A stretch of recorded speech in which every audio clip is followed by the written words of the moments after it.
Get ready for a deep dive into the greatest labyrinth of information, revisionist history, covering the hidden legacy of an empire lost to history, the Great Tartaria. For the next 2 hours, your host Victor B will be clearing out the mud beneath your feet to give a clearer view of ancient and modern history. And there's no turning back once you open that door. With Great Tartary, many mysteries vanish, while other mysteries unknown surface.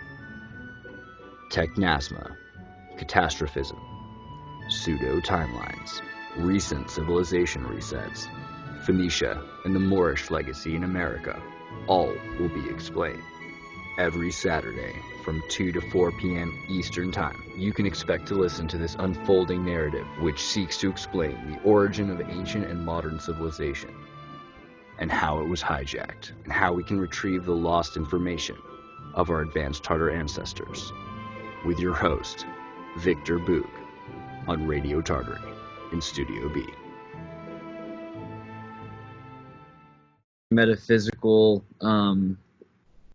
disconnection. We need to recorrelate. We're trying to get her to be here now. She's on her way. So okay, she'll just have to let me know when to bring her in then. So yeah, today we are joined by Andreas and also hopefully Britne, if she can. Britne Engelking, our dear friend, who is an expert on volcanoes, and I say that with quite confidence. She has studied a lot about them. So today's topic is naturally going to be about volcanism, and Tartary related, of course. So yeah, hopefully we'll get Britne to come on. And Andreas, I see you're muted. Are you trying to talk with her right now? Yeah, I was just texting her, but no, I'm listening. Okay. I'm just making sure not to interrupt you. So do you want to go over some of the itinerary? We're talking about volcanoes, obviously. Okay, yeah, I can probably initiate some of the Tatar connections to volcanism. So Please. Britne, I know, has been having a focus on subterranean and also submarine volcanoes. And she has a lot to say about that. But when it comes to the Tatar relation, we can see that during the 1700s and the 1800s, and also extending far back into antiquity, there were giant mud volcano eruptions in Tartary, or Russia, or the Crimea, especially around the Crimea on the island of Taman. There was a gigantic mud eruption. And there's a pretty interesting plate commemorating that fact.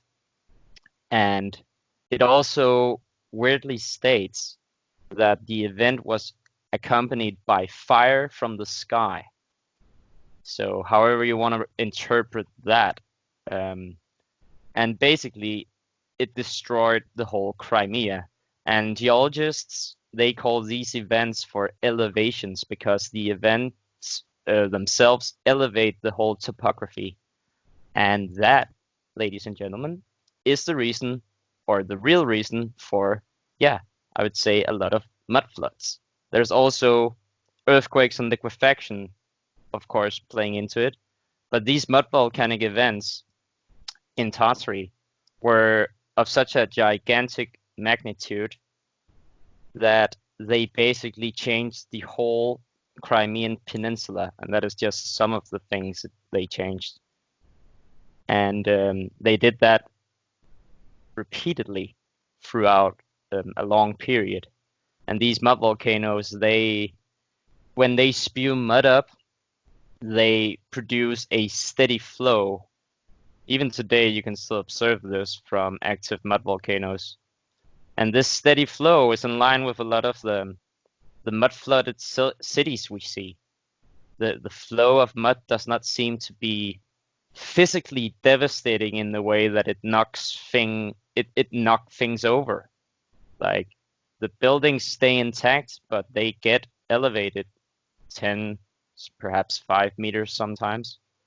And the flow is steady and even, just like, and it goes slowly. So people would have time to evacuate. So we don't really find, mass graves too much in these. Perhaps they have been excavated, of course, and removed, but when we dig around all this mud, it's not like they're sticking dead people up and about. So it's not like we're seeing a high frequency of that. There are, of course, graves and dead people being found here and there, but it's not like every part of the subterranean cities are filled with skeletons because of people dying in this mud flood event. Of course, there probably were, but it's not like a general thing we see. So it would have to be an assumption. And I think if you have a mud volcanic event and they spew up steady mud like that, you have time to evacuate. So all these empty cities were evacuated, I think, by seeing or foreseeing an incoming flow of mud. They would have had the time, perhaps, if they were a bit away from an epicenter of a mud volcano. So, and it's also hard to say why, or if there were like a global mud volcanic event, or worldwide, because it could be that they were successive events because they produce pretty much the same effect, even in lands with a flat topography like Denmark, because a lot of people argue that where should the flow of the mud come from? From the mountains, some say, right? When you have France and all these places that are mud flooded. But in Denmark, you have a very flat topography. So where did all the flooding come from? Where did all the potential energy needed for that? Where was it? Well, if you have a mud volcano, that all comes from below and produces that steady flow even in flatlands like Denmark. So yeah, it fits the bill, I'd say. But it doesn't need to be the only cause of mud flood. That would be the hoax of the one cause, which is something we need to be mindful of when we do reasoning such as this. And a lot of it is reasoning based. It's not like we're doing empirical studies.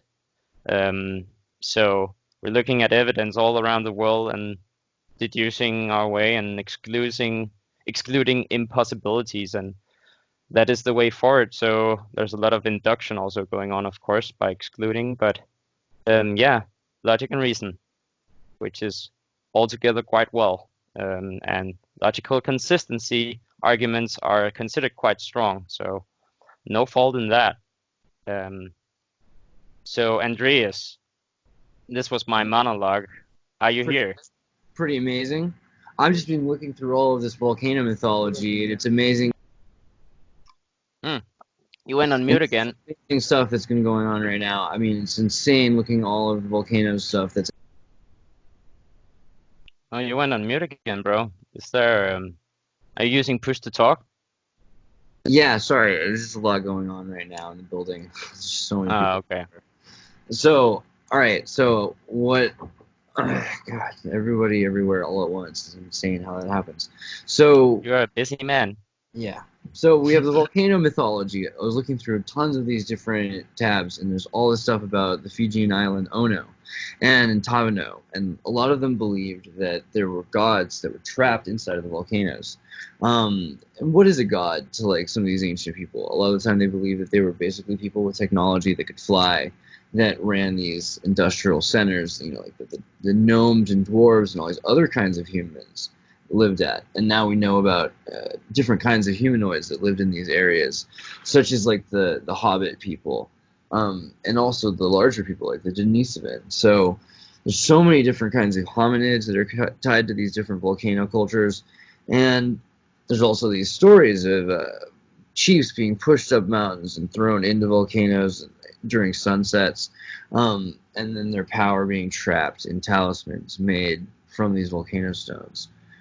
It's pretty amazing, the stuff that's been going on in terms of those same stories being turned up again in, like Scientology, like it's all about volcano religions.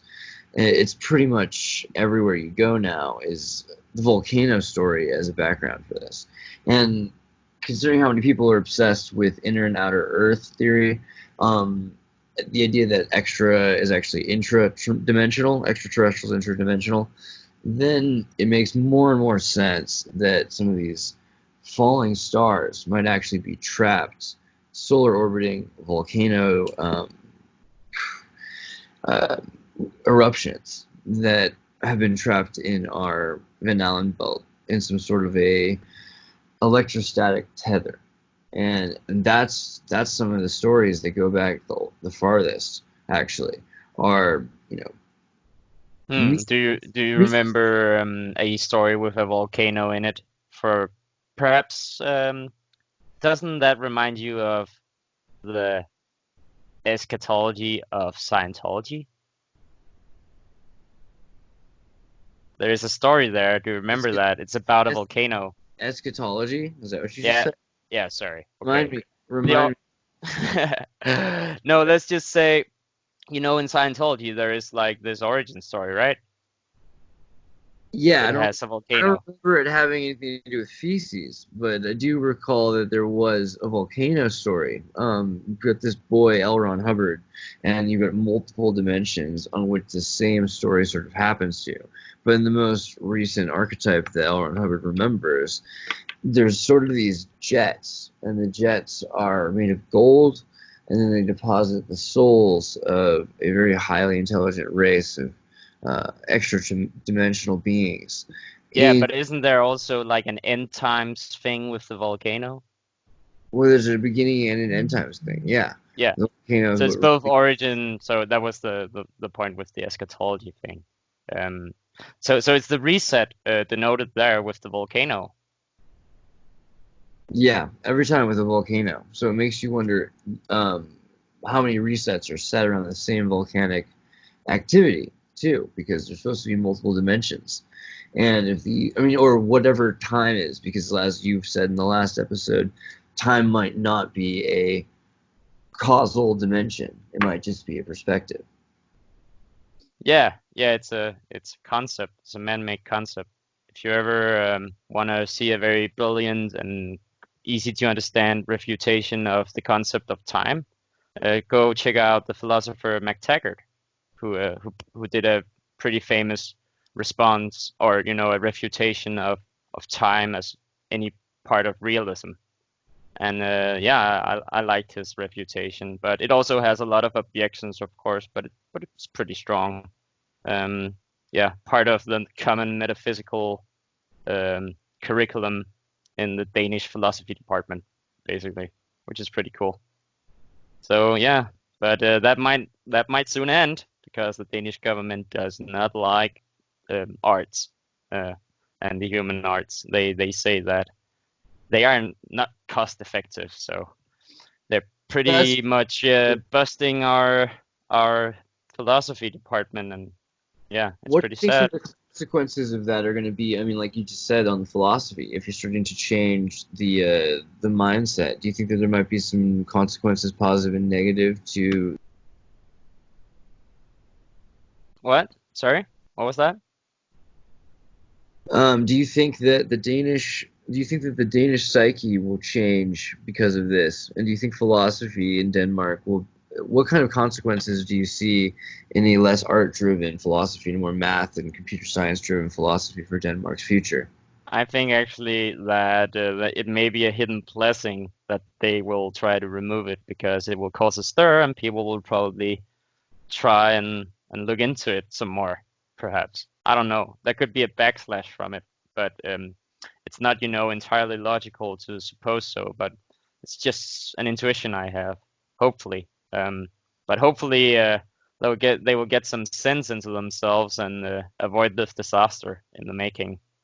That could happen. Has happened before. So hopefully they won't go that far, and it was only rumors. But yeah, Andreas, is there a status on Britne? Yeah, I just got in touch with her. It sounds like she thought it was to her time, not Eastern Standard Time. She's in Minnesota, which is several hours. It's an hour different. So she thought it was in 45 minutes from now. but she's leaving her family, and she'll be on the show soon. Okay. So yeah, then I'll just get her in the call. You can do Volcanoes in 15-20 minutes. Let's focus on other stuff in the meantime then, shall we? Yeah, let's. What do you think about American Tall Tales? I think you kept wanting to bring that up in the last few episodes. Maybe we could do something about that. Well, when you mention America, it brings up a huge topic that I have been wanting to go over with Armoro for a while. You know that? The tribe? Which one? You know, Tartary in America. Right. Yeah, there's a lot of there's a lot of evidence that Amerigo Vespucci has nothing to do with the name of the American. Oh yeah, that's easily refuted because it would be the only instance wherein like a newly discovered land would have been named after a guy by the first name. I mean, and he wasn't even called Americo. For reals. So it's amazing how many more Americ tribes there are named in the Pacific Northwest Territory. I mean, that's just uncanny. So, I mean, we know that there was an America tribe. You know, that's taken care of. And that there were people that spoke together in this confederation. So that's also correlated in the Tartaria story. The next thing is, what do we call Tartaria? And when we're looking at a non-ethno state, because it had to be multiple different races that competed but also cooperated. We know that because any ethno state like feudal Japan is, you know, it's by definition limited. And these trade empires, they swallow up each other. And so their culture actually extends, but they also get to segregate in a certain way. This way they had nomads and they had local agriculture. Drink some water. Yeah, you're right. And on the topic of trade, there's been a lot of talk about star forts as commercial centers or hubs for the trade. And I remember the first Tartary video I saw on your YouTube channel, subscribe today, people, Xirtus on YouTube, that went over the whole thing about a trading empire, something around Atlantis. And it was, you know, I liked how you put that spin on it initially, because I thought, you know, you created that bridge to a whole other community, which is perhaps 30 years ago when people were talking a lot about Atlantis, right? And this is like a zooming in on Atlantis, so to speak, and getting the details and adjusting the wrong assumptions we had about it. And it definitely ties in with the whole thing. So you cleverly put that into the topic initially, which I think really increased the viewership of your videos. And yeah, you're really good at that. So yeah, kudos, man. I'm trying to bring back what for me when I started doing the series. I'd studied anthropology and archaeology in college, not as a major, but just something I thought was fascinating. I accidentally walked into the wrong class one day, and then I spilled my coffee on the floor, and it was like a really like flavorful mocha. So, and it was a venti. It was tall. So I was too embarrassed to leave after that. I felt like I'd stunk up the class, so I decided to stay and just finish that. And that was a physical archaeology, and then I stayed with cultural anthropology, and I met some really interesting teachers, and I found out a lot of really conflicting narratives at the time, and I was really fascinated because DNA was becoming so important in the study. It was changing the way people were looking at archaeology and at anthropology, and at the time, Californians maybe would have thought of this already as intuitive, and maybe that's why I was lucky, but to step away from the Eurocentric and especially like the Anglocentric British narrative, because for a long time they were telling the strangest stories that monkeys come from London. I mean, seriously, they had to build and then admit that they had forged the evidence of evolution of hominids. Oh yeah, let's talk about Gibraltar and the Pillars of Hercules. Sure. I've recently been thinking about a connection because I found an article which made a remark to the etymology of Gibraltar. Mhm. And it basically alluded to that it was because of Tartary. It said something, and I'm paraphrasing here, that it definitely made all the tar heads happy, the etymology Wow. of Gibraltar. And then think about the Shiva. other shore on the other side. What is that called? Oh, that is called Tarifa, right? Right. Actually, it's amazing how many words there are, like door, water, the word water, volder, and door connect to the pillars as you were Yeah, but also for opening himself, ports. which would be perhaps the Slavic equivalent of Perun, which Hmm. is the thunder god. And what is interesting about Thor is that when it comes to ethnology and biblical ethnology, there is a grandson of Japhet called Tiras, which a lot of linguists have pointed to maybe the the reason or the real etymology for the god Thor and all his incarnations, Tiras, and that would be a Tartar tribe. So that is quite interesting, even though the general Tartarian denomination, or let's say the real Tartarians from the north, would be Saturnian, Right. because you have the Saturnian seas up there. And Well, a very yeah, interesting this, connection about Saturn and Tartary, sorry, Andreas, no, I need sure. to get this out, is that you see the Griffin and Saturn a lot together. I have some artwork showing that. And also, astrologically, Tartary is angled to Aquarius, which is ruled by Saturn. And that all ties in with the Golden Age, which was Atlantis, and how Thor, or Jupiter, or Zeus, destroyed his father, Kronos, ruler of the Golden Age.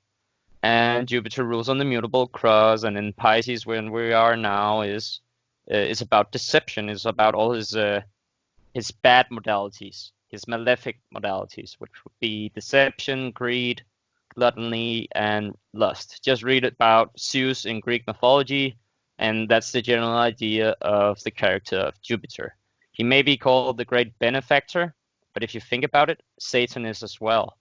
He's a giver, but there is always a twist, right?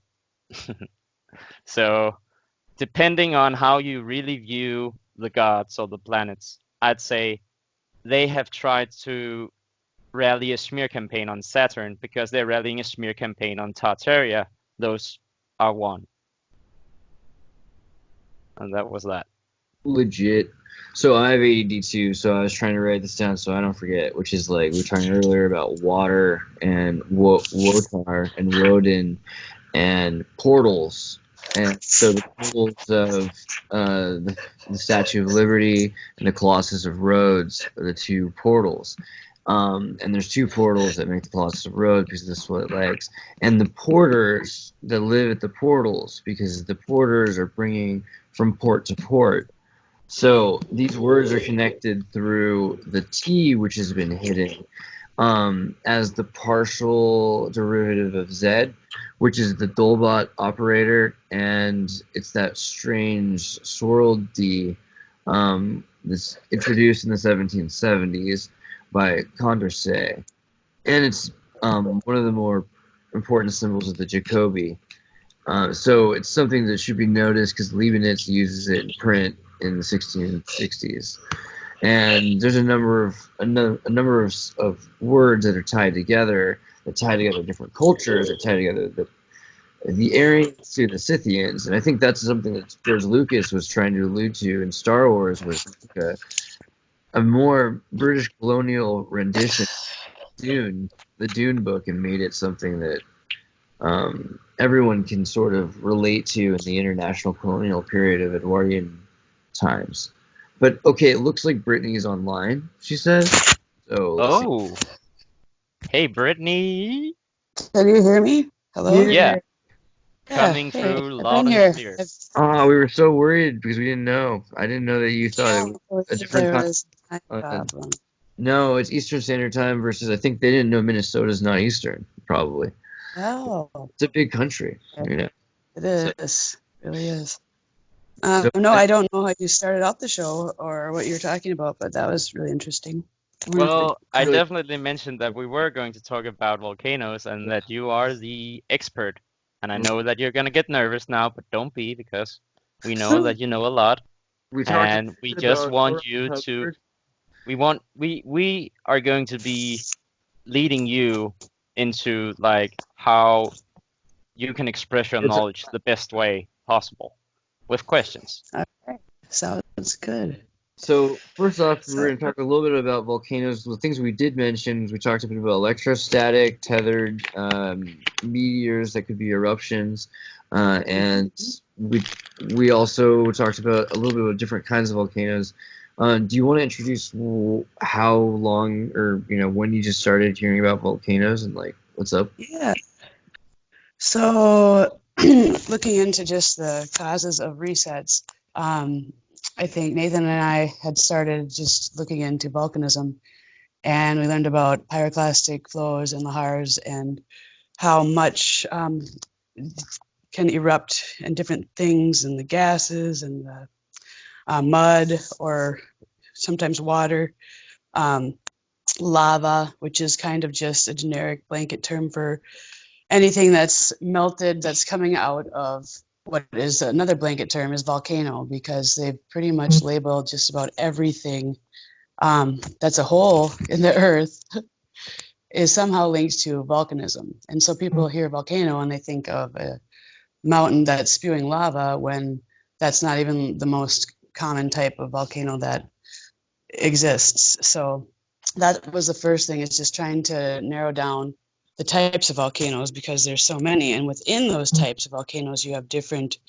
mechanisms of function. So it's so confusing, because the science isn't like, here's a volcano, it does this. It's like, here's thousands, millions, if you're looking at submarine volcanoes, but and they all have different things that they project.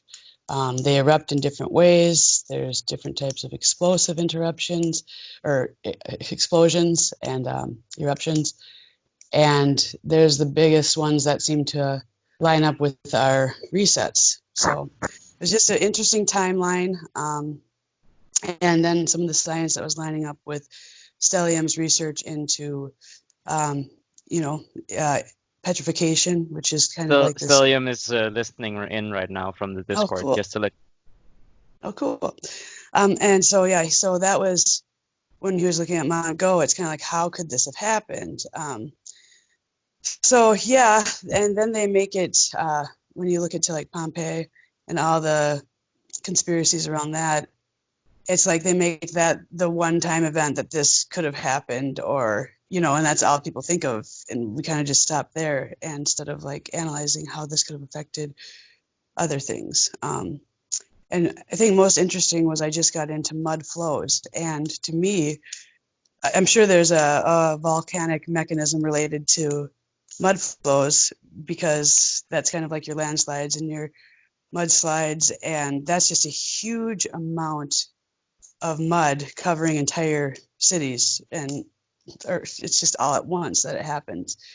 And it's all linked together. And earthquakes and tsunamis are, I think, secondary to volcanism, and that's not really part of the narrative. But if you look at all of the research that they have on, our epicenters of the fulcrum point of earthquakes, it's right at the heart of a volcano. So we have people on the Discord that are helping track volcanic eruptions and earthquakes and tsunamis, and it's all kind of lining up with the science. And yeah, it's really lots of things to discuss with volcanoes, that's for sure. So let me ask you, Britne, what do you think is the most obscure fact about volcanoes that people need to know that they don't know?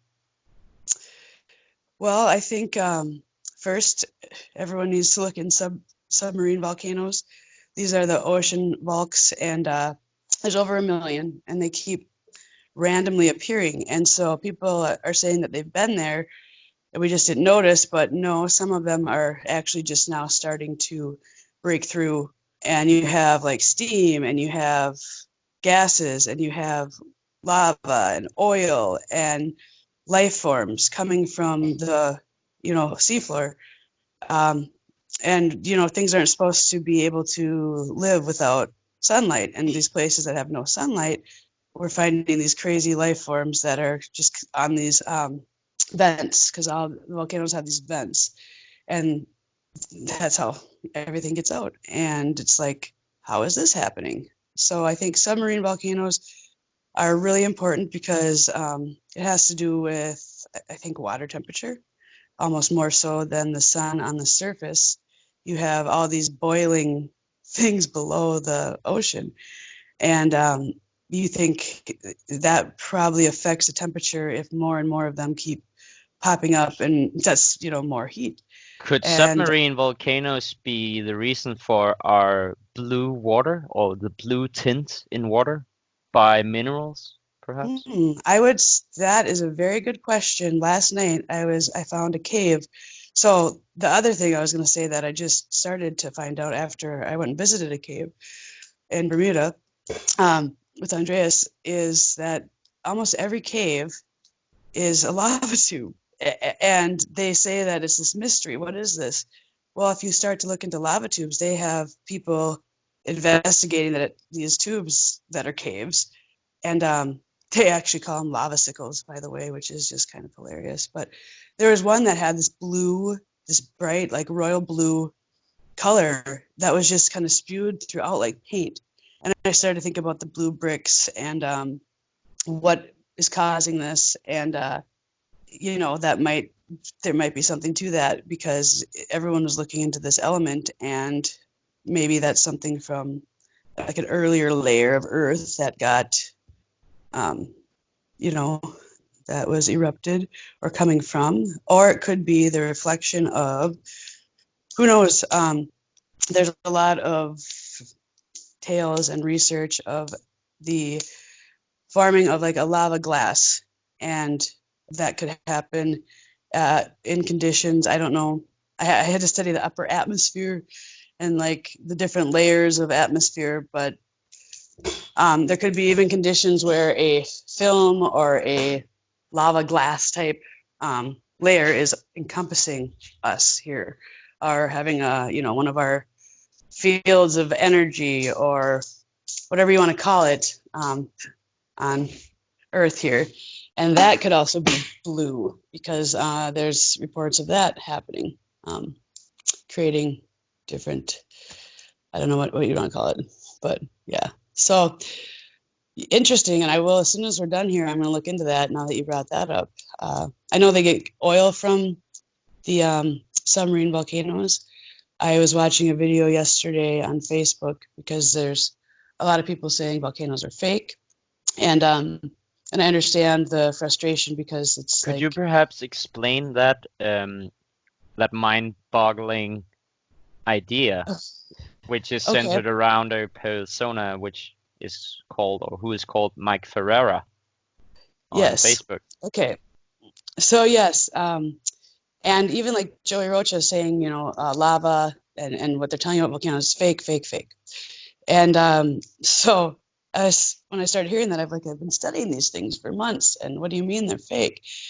And I guess when my interpretation is a little bit different than what they're looking at, they're saying a lot of these things look like mine wastes and dew technology, and things are being zapped, and that could be, I guess, but I still wouldn't say that they're fake.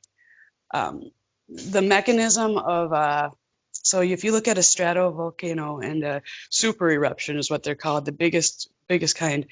This is caused by like a magma, two magma chambers accidentally, or what, not accidentally, I don't know, the forces of nature mix. And when they mix, the elements in one chamber and the other react and have this giant explosion, which can be labeled an eruption. So if you start to study the sizes and dimensions and contents of magma chambers, because it's all very different, the dimensions seem to line up with nuclear reactors. And so what's been really interesting is, for me, is when I was here. Let me try and slow this down. Do you remember that very exquisite plate I found where it showed that there was a hydrothermal vent with tubes going up to a huge volcano-like building because it had masonry on it, and on top of it there was like a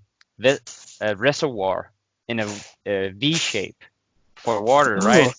And it had buildings on top of it, small churches, and you could see it was quite large. And the whole hydrothermal machine down there at the base of the volcano building, let's say, it was gigantic compared with the buildings on top of it. Do you remember that one? You went I need to nuts. see that.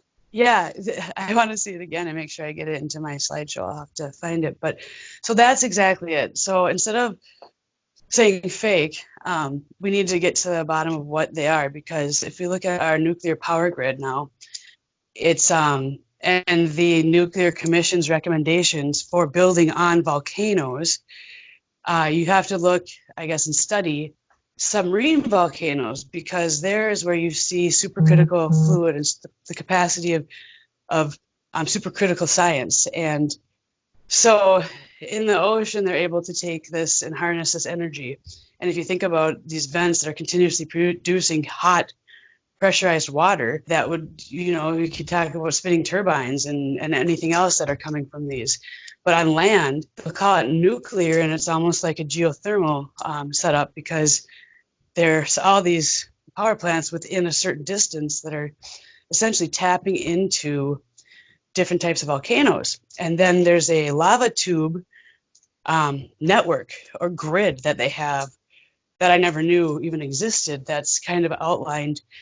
And if you're looking at even like the Ring of Fire, when it's not inverted, you'll see the network of volcanoes in this Ring of Fire. But then if you look at our nuclear power plants, I think the chart I had was like 1954, which is kind of interesting because the narrative, I think, is 58 is when we had our first nuclear power plant, but maybe that was specific to America. Anyway, so that map is very much in sync with the supervolcanoes map, and our supervolcanoes map is very much linked to the hot spots on the Ring of Fire when it's not put on the Mercator projection. That's kind of the skewed Mercator, because they have the United States on the east side of the map.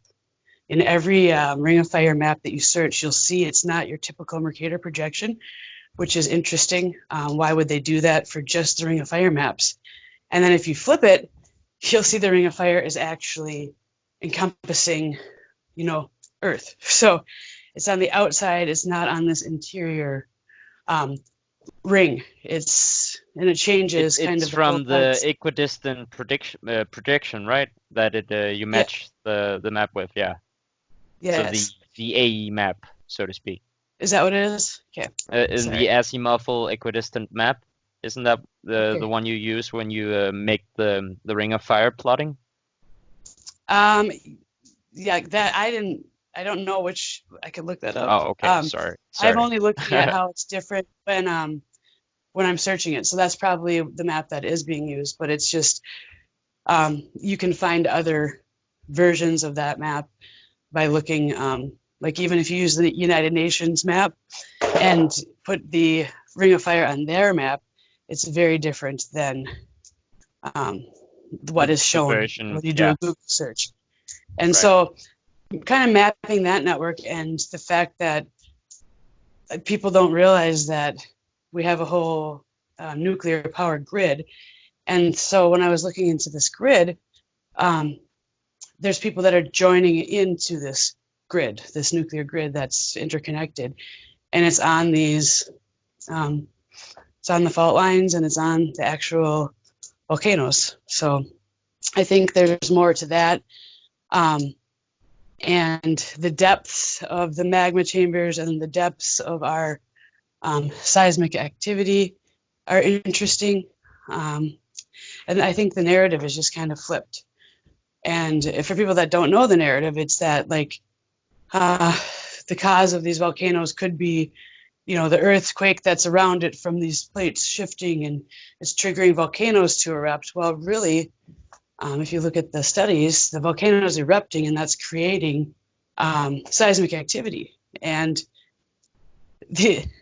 whether it's a volcano erupting or you have like a nuclear reactor that's doing something, there's going to probably be some seismic activity. So that's the other thing I need to get into next, is looking at the just the seismography of this nuclear power grid and see if what's causing what.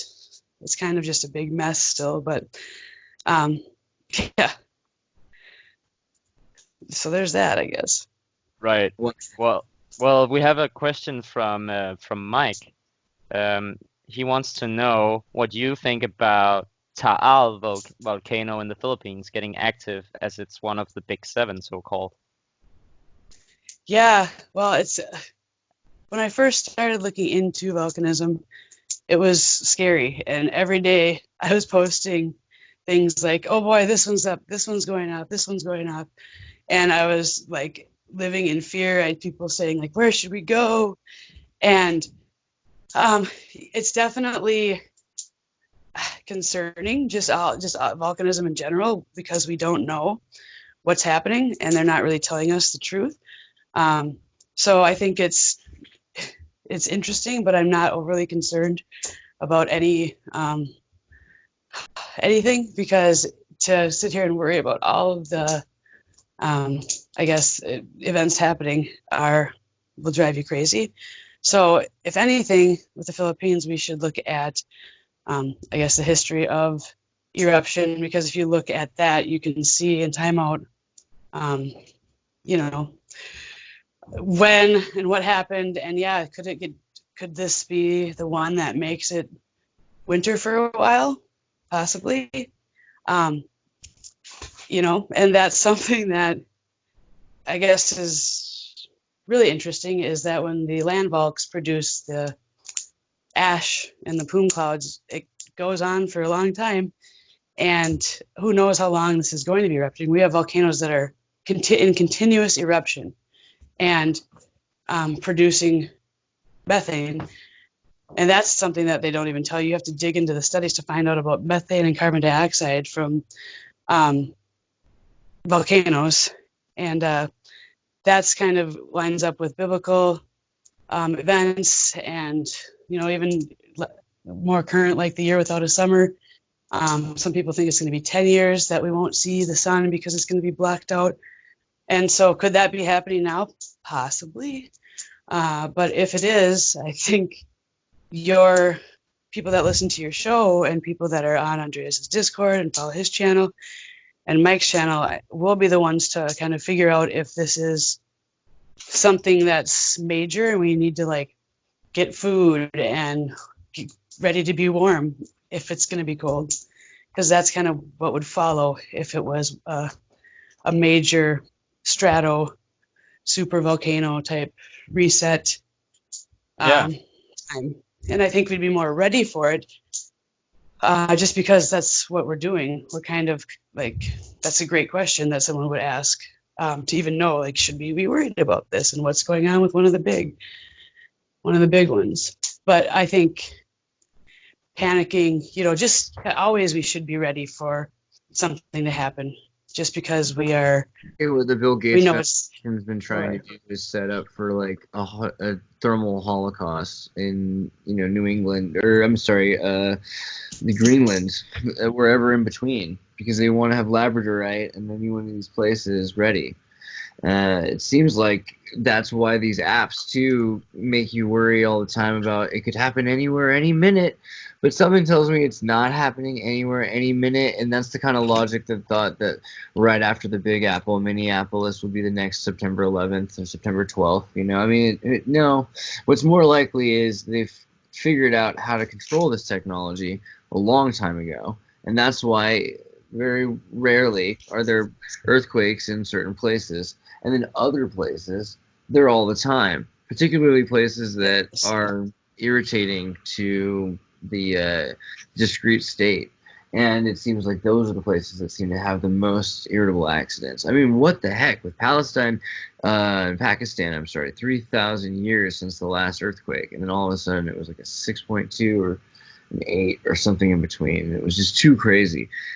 Similarly, we were talking about California having subterraneans, which is a whole other thing. Because if we have nukes that were embedded in California by the Soviet Union and forgotten about, which there's plenty of evidence for, by the way, it wouldn't be too unlikely that those could be starting California earthquakes that might set off the next big San Andreas fault line. So we don't know. It could happen here. It seems like everyone says there's inevitably going to be one. There's movies about it. They want to talk about Yellowstone. Yellowstone's got the volcano aspect to it. Everyone conditioned for a volcano ending is the thing. And movies. It's going to be most likely a mud flow, I think, or like it could be secondary to volcanism, but even just like the rivers after this winter, there's going to be major flooding, and there's going to be lots of dams, I think, bursting, and it's a redistribution, I think, of water in many cases.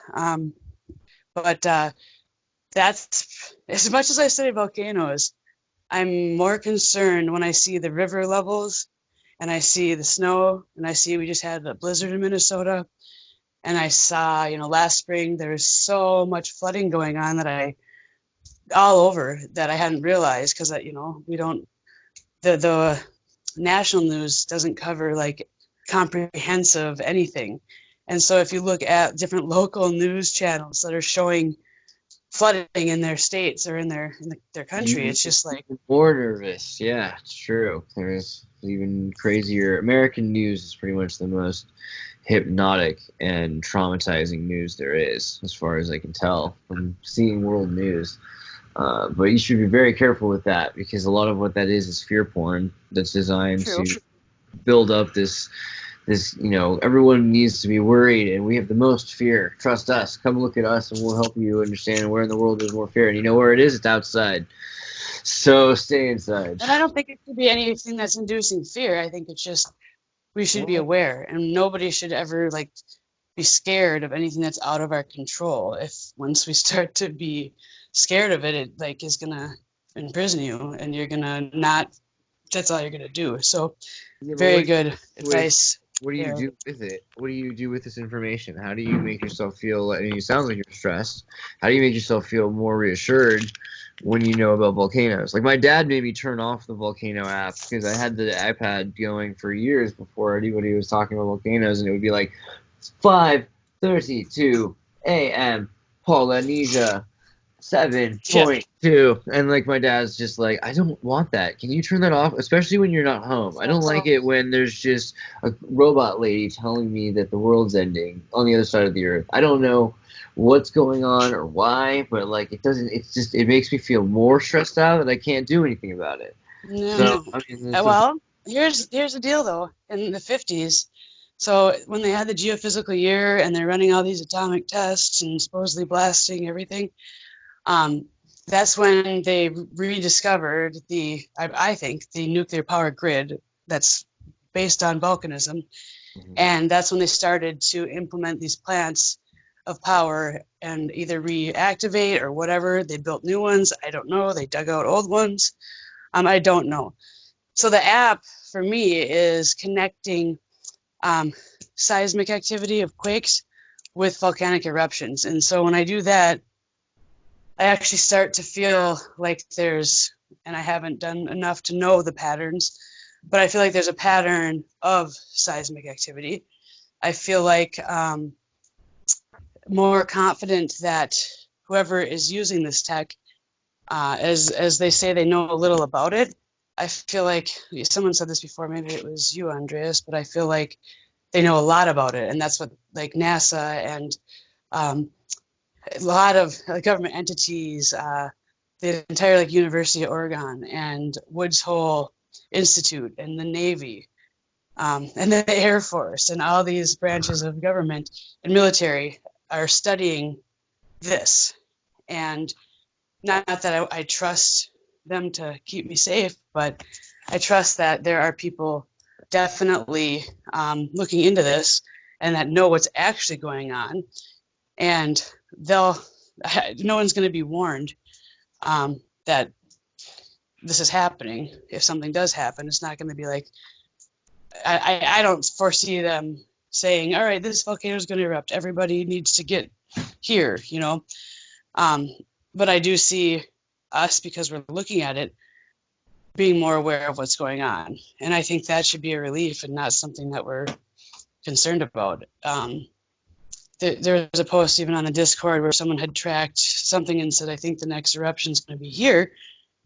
Well, that's kind of cool, because if we can start to look at these and as just basic civilians, not in the military and not in earthquake or volcano schools, but we can do something that they say isn't possible, that gives me a little bit of, I guess, hope and relief too. Someone's like predicting, I have to go back and check, a volcano is going to go off on Monday. And it's like, whoa, okay. We have people that are actually trying to look at the seismic data and all the stuff around volcanoes and figure stuff out. I think that's great. And I think we can maybe like narrow down the science to cause and mechanism, and not be scared of it, because it's like, what do you I think? think that's possible. What do you think that the Tartary community can learn the most from what you know about volcanoes, or how do you see the connection between the two communities, or the community Well, and your knowledge? I think just first of all, education, and I think this has been such a excluded topic. I mean, if you look at how all of like land is made or produced, you'll find a form of volcanism, whether it's an island. Then the Minnesota is got all volcanism. We had the world's largest ore mine, iron ore, and it's just, no one in Minnesota would ever think that there was volcanism here, and there was at some point in time, according to the volcanism narrative. And so I think learning about that is very much kind of linked to ancient tech as well. And so your Starford experts, just looking at where they're built, are they the ones that are in water, if there's some type of technology that's being utilized with what's below. And Right. yeah, that's where I think a lot of that is where, and you have tons of images of it, but where they're harnessing, all, even the early, HVAC, and they're having, heated water, everything. I think that's part of the function of volcanism somehow as well. So, yeah, just understanding technology and how to use it, and would be the Tartarian way to do things. Instead of fearing something, understanding it and studying it. And it seems like that's the approach that most of the recent Tartarians are taking to all of our studies, Right. because it's... Well, I recently learned something, Brittany, that I hadn't been aware of. It is that the narrative about how magma is produced is not that it comes from the core of the Earth, but it actually is friction between the plates, the tectonic plates. So how do we reconcile that with observations? Is that substantiated by any evidence? Or has Mike Ferreira a point in pointing out that lava could be something that is artificial? Oh, for sure. So lava there's a lot of different questions about how lava even surfaces, because according to the temperature, it wouldn't be able to reach the surface. I'm not an expert on the lava denial, but if you look at the different things that come from lava, it's just about everything. And so you can even find volcanoes that have produced uranium, iridium, plutonium. So we have these basalt columns, right? elements. Yep. Oh yeah.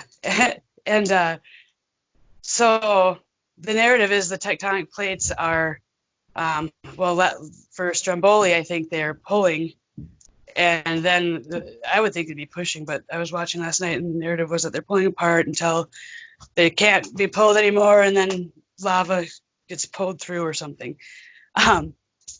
Yeah, To but where does me, it come from? What is the process by which where it forms? And for me, it's just I so think that vague. this is where I'm crazy. I think that old magma chambers are buried nuclear power plants and facilities that had different types of elements in them that were buried by a mud flow, some of them.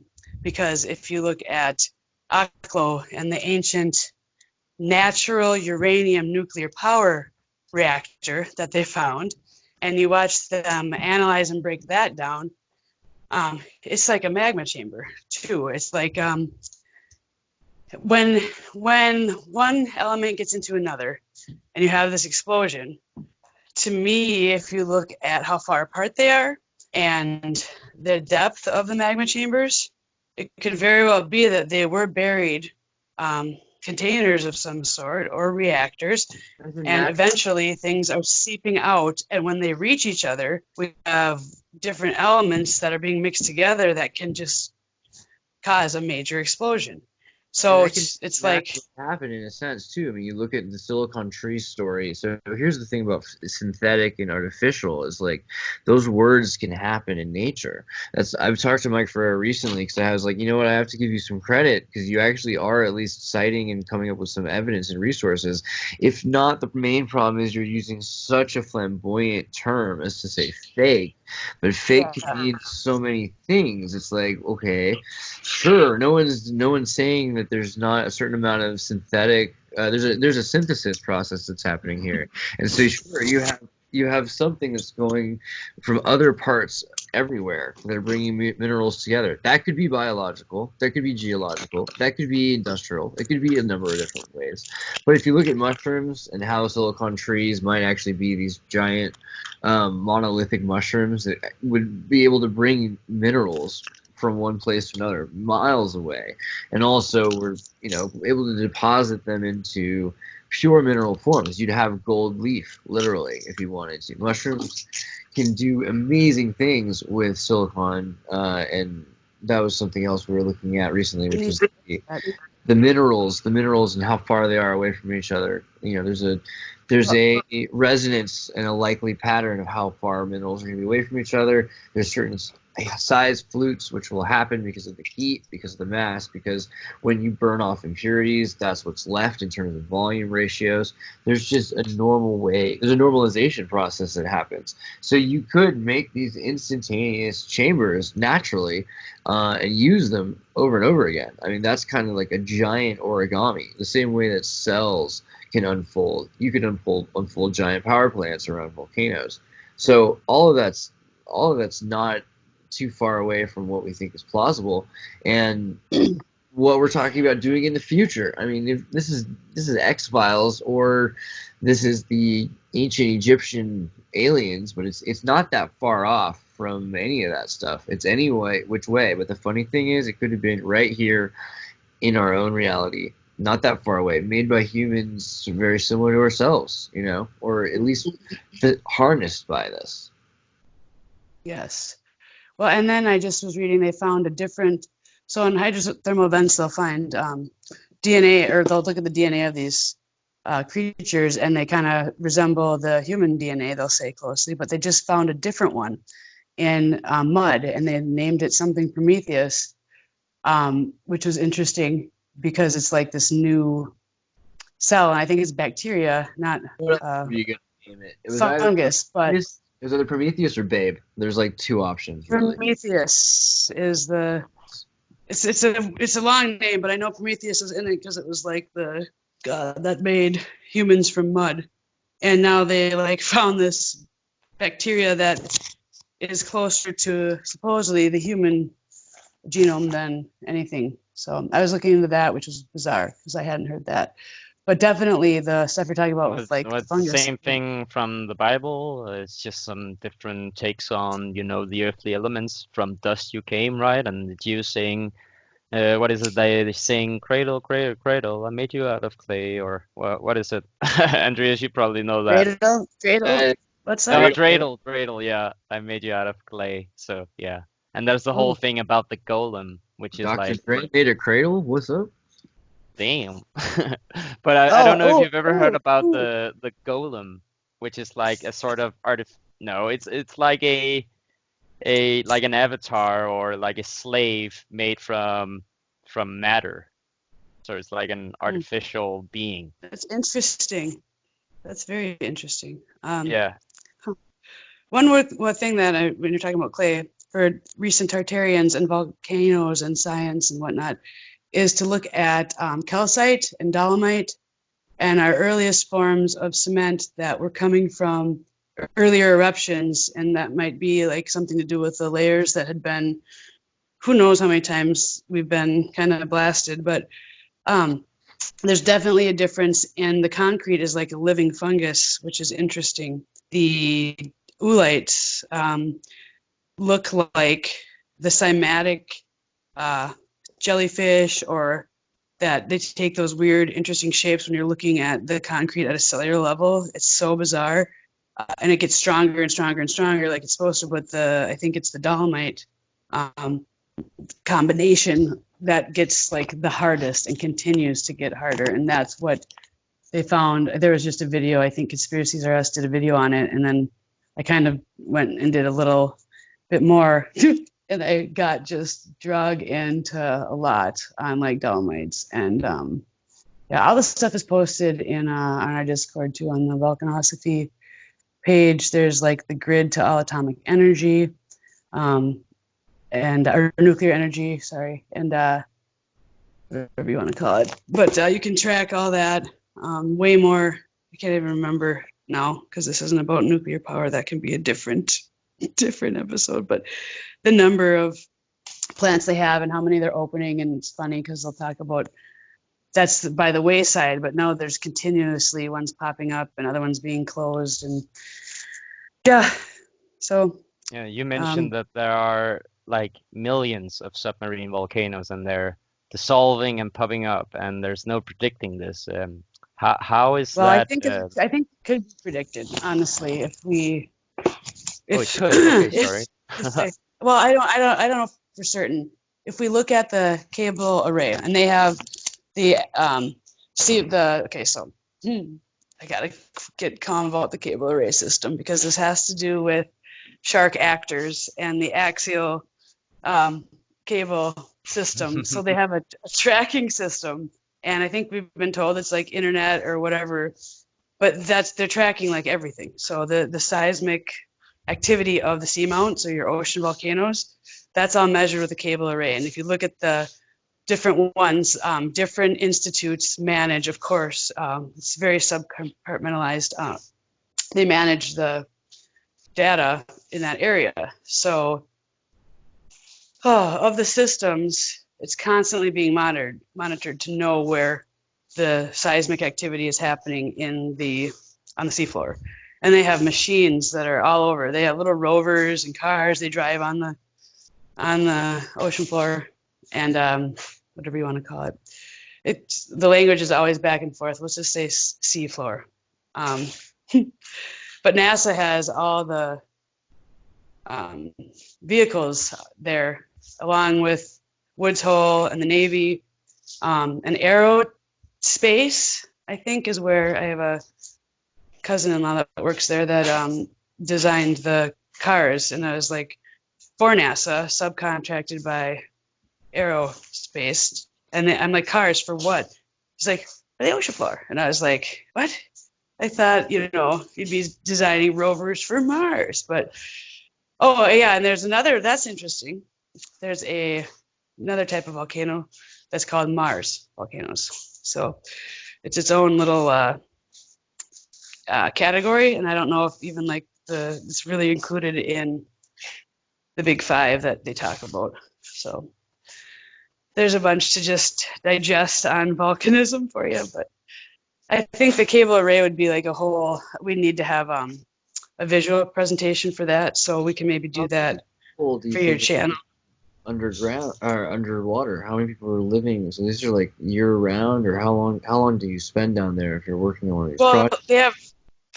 they have a lot of you can watch these kids that are in college going down to like these seafloor labs, but like you could operate them from a remote, from like a computer, and drive around and see everything. There It's are like, sending college kids down there. well, yeah, it looks like it from some of the videos. Woods Hole is where you got to go. I really wanted to go there, and you're a few hours from there, maybe 6, I don't know. Woods Hole. They have all the information, and they, I think, partner with the Navy or are in similar close by facilities.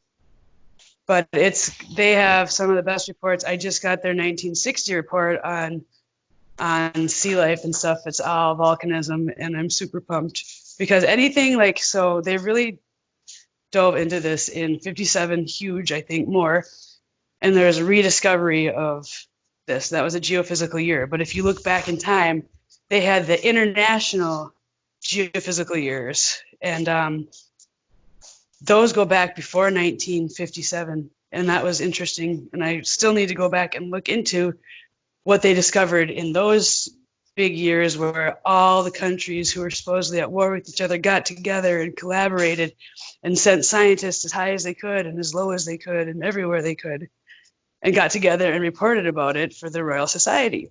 So it's like, wow, I only know about the 57 and 58 year, and I'm just finding out now that 58 was when they launched all the nuclear power. And it's just very interesting to see how much deep earth volcanism you'll see NASA, and we think outer space instead of inner, but they're in all of space. So if anybody wants to look into that, you can find, I think I sent you something at the JPL labs, Jet Propulsion, Jack Parsons labs. They have a lot of down in Earth research too, and nuclear energy, I believe.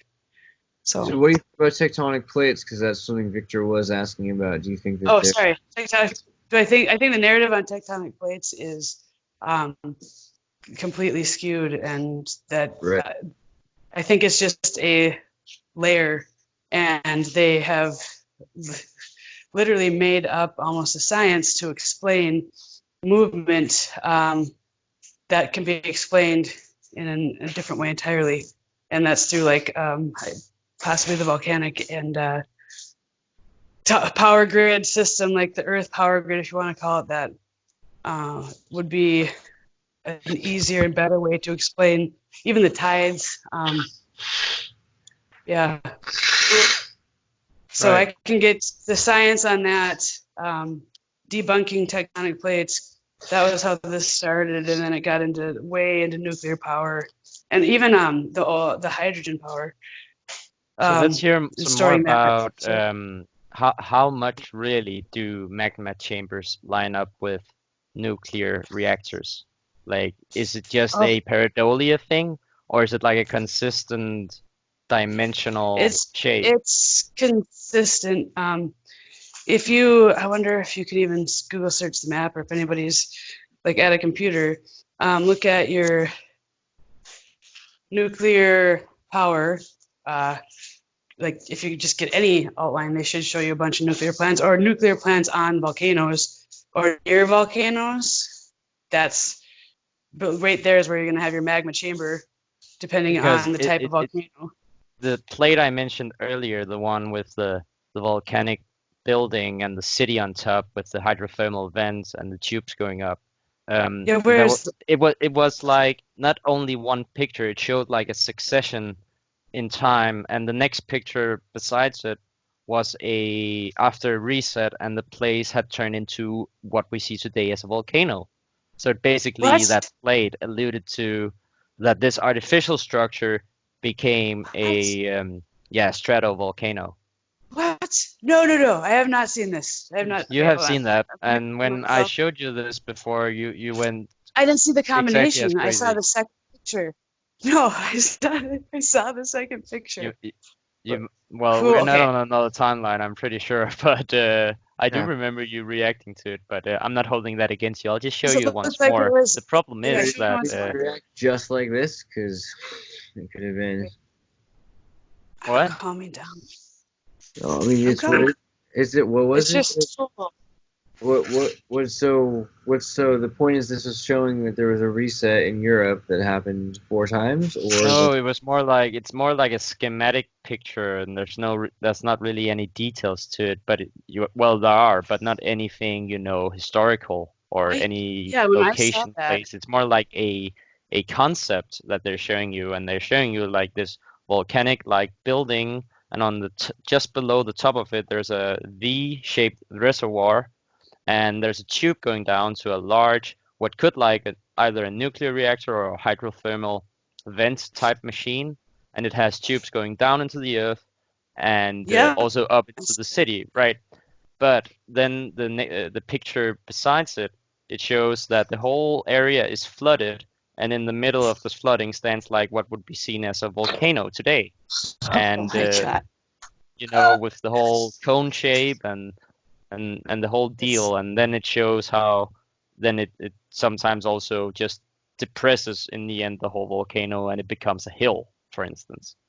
wow, Yeah, it's pretty neat, and that's people have been awesome. asking me for the source of this plate, and um, it's one of I the will only find instances it. where I have gone back into my archives and my search history, and I haven't been able to actually locate the source, which is really doing my head in. Okay, But hopefully I can you will send come that across to it me once. again, please, ASAP? What? Can you send that to me? Because here's what happened. I think I got so excited when I saw the first part of the picture. I was like, they were tapping volcanoes or whatever back in the day. I got so excited. I don't even think I saw that it became like, that it was looked like a volcano after or a mountain. I'm confused by this because that's like sweet. you were too excited to Thank you. actually look at it and process what it would be? Yeah, we've been having Yeah. a lot with all the Tartary stuff where I have to go back a month, 2 months later, and I'm like, what? I didn't even. I have to get a Tartarian upgrade and then go back and look at all the old stuff again. Oh, It's like, it's what? so Yeah, I'm having the same really thing recently. cool. And I bought all these books on geophysical research and like a year ago that are and Antarctic missions and trips and You like gave me all a these things that Can you elaborate on some of the more not so well known facts that you research or find out there in those papers? well, so McMurdo Bay was the nuclear power plant, and some of this I think is just common knowledge, but maybe not. And so that was Antarctica, and the missions there.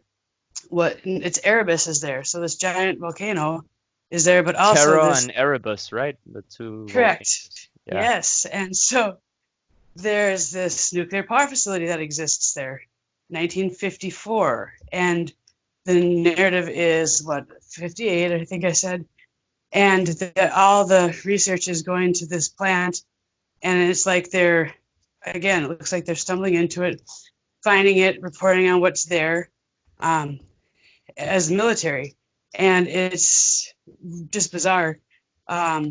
There's maps of the Arctic that show a giant like mountain or volcano that's now where you see the poles, and it's like, okay, where is this in any map from before?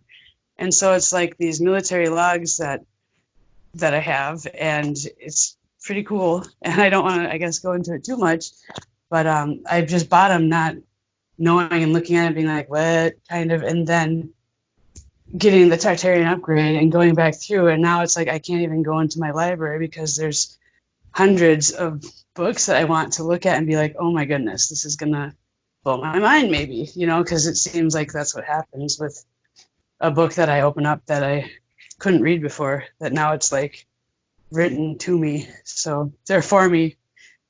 It's been awesome though. So trying to balance the research with the rest of life, but Well, yeah. before you came in, Brittany, I was talking about how mud flood research seems to line up with a lot of the mud volcanic research that I have found on Gallica, the archive, where it talked about Russia and Tartary being decimated by these geological events called elevations, denoting that the entire area around a mud volcano is elevated after the fact.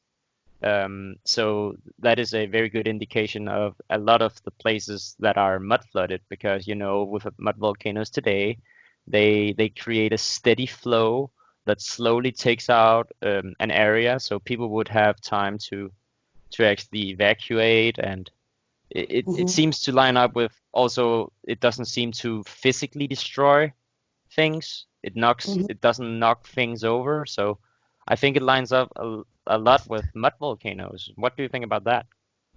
I think that you're probably onto something for sure, because Russia is very interesting when you're trying to research them as far as volcanism. I think they're, off the map. So like if you go to your earthquakes and volcs map, you're not going to get anything in Russia. So you just be like, oh, there's no volcanoes or earthquakes or anything happening in Russia.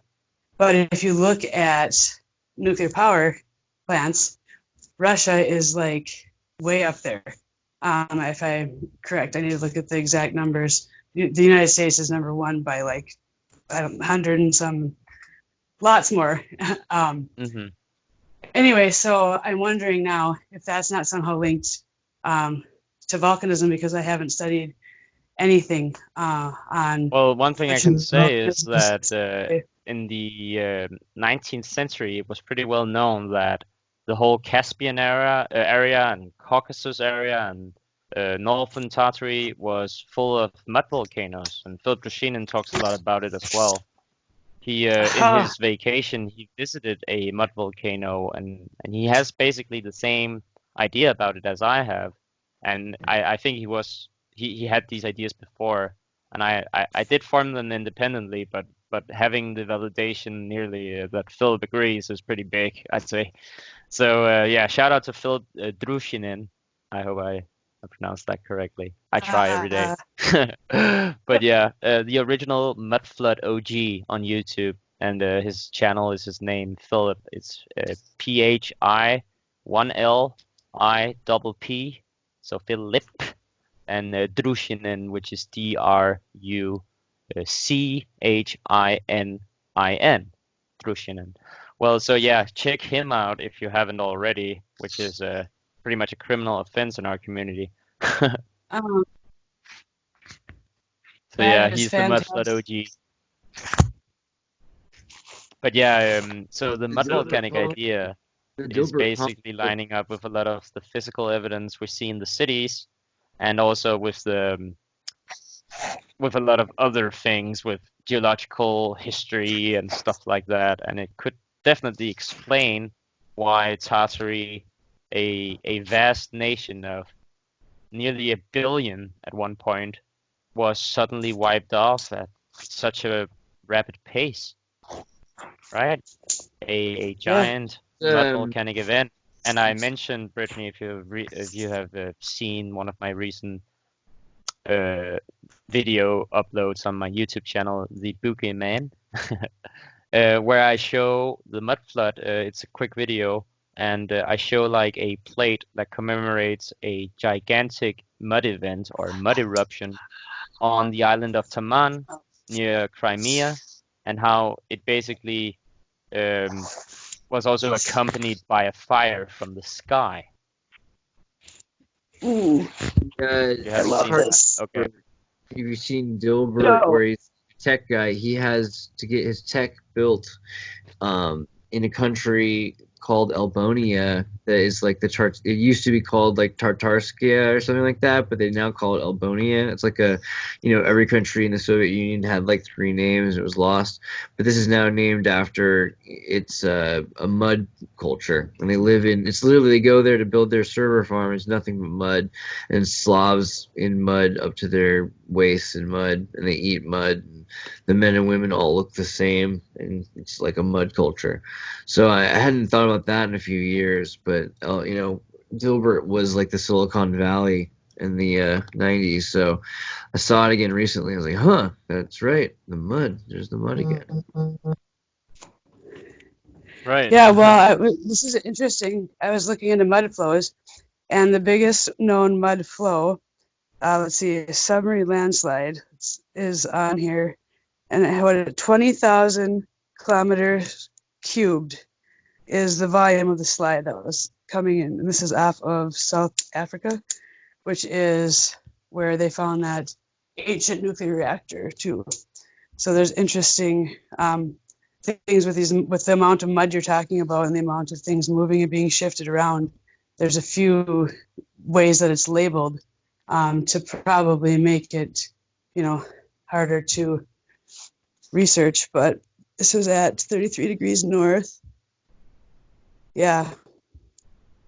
So that's another, you just brought into light, I guess, another type of cataclysm, whether it's a mud volcano or these crazy mud flows, which must be a blanket term, but it's quite possible they that all call these them. things instantly happen. It's perhaps something you can research because since you're really well read and well studied in these areas, it's called elevation, elevation events.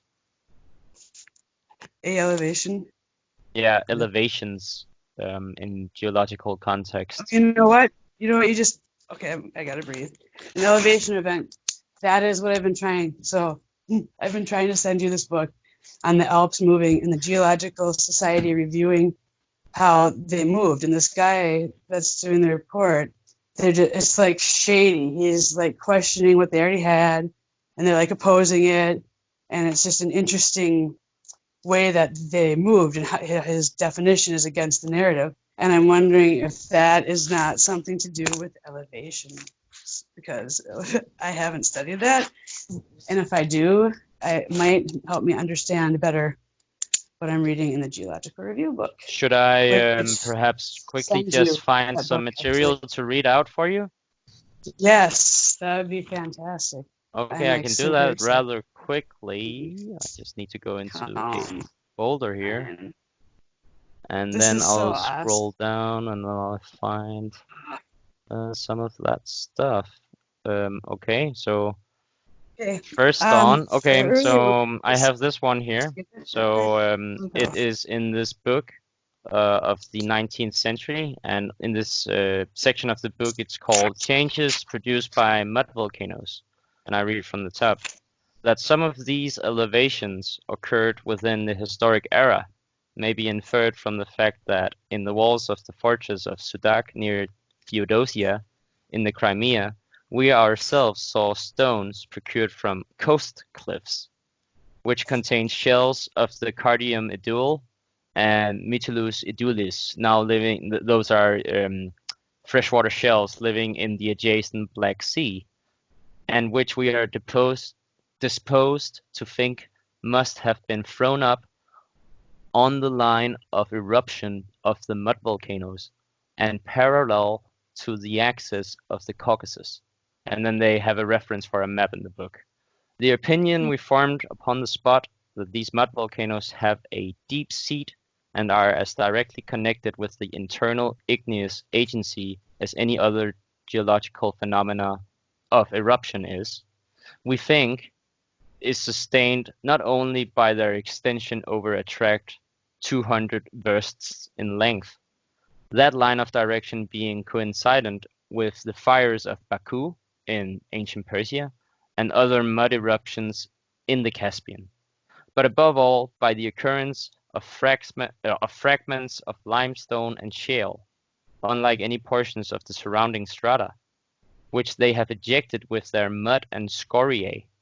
These mud volcanoes are therefore, in our estimation, the last remnants of ancient and more intense igneous action by which enormous masses of sedimentary matter have been hurled up in former epochs to constitute the lofty Caucasus. So these geologists are basically saying that elevation events from mud volcanoes now constitute the lofty Caucasus. basically Okay. alluding to they are mountain creators. Correct. But you're saying of limestone and shale, right? Yeah. Is what okay, so if you think about where people are getting, isn't that something to do with oil and fracking? Because lava tubes like cause methane heat, and it makes something with shale, and that's where we get. There's a theory that that's where we get crude oil from, is around these lava tubes that had that could be limestone and shale in it from these mud volcanoes that you're talking about. Well, then think about this next section of the book where we just mentioned that about the freshwater shells, right? Okay. Hurled up. So it mentions this quickly, a quote from page 573, great deltas and new lands formed. Thus, freshwater shells common in the Volga have been found at about 300 feet below the city of Astrakhan. So below the city of Astrakhan, 300 feet below it, they found freshwater shells from the Volga. So that gives you an indication of how much of an elevation event is. And when we say that Tartary was buried in a mud event, we're being pretty serious.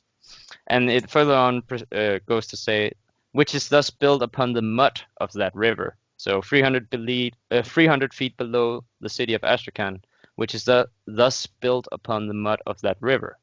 And I also mentioned lime, that there is a presence of lime with these mud volcanoes.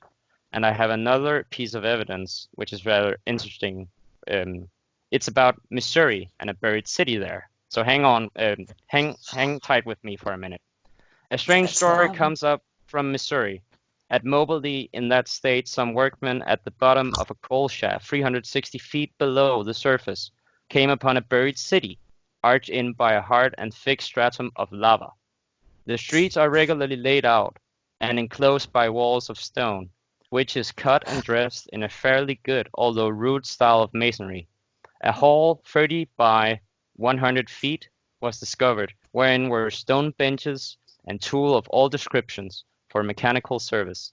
Further search disclosed statues and images made of composition closely resembling bronze, but lacking luster. Of course, curiosity was aroused to ascertain what kind of people dwelt in this strange city, buried for centuries beneath the earth's surface. With a good deal of difficulty in removing debris, the workmen finally succeeded in reaching a spot where a stone fountain was found in a wide court or street, and from it a stream of perfectly pure water was flowing, which upon being tested was found to be strongly impregnated with lime. So there was a strong impregnation of lime in the water down there. The stone fountain that they built 360 feet below Missouri. Isn't that interesting? My gosh. Because the mud volcanoes, they definitely throw up both lime and seawater shells that they also found 300 feet below Astrakhan in Tartary. And we have this thesis also that Tartary was in America and was buried there. So there is a lot of connection here with the mud volcanic activity, I'd say. And a lot of buried cities in America. For instance, St. Louis. There's another article where it shows or talks about there is a larger city below St. Louis.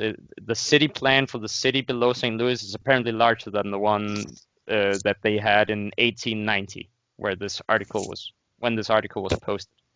So that is another crazy clue. And they also talk about buried cities in Arizona where they discovered giants. And I think I have over 50 articles talking about that. And Britne, you've seen a lot of them. Oh my gosh.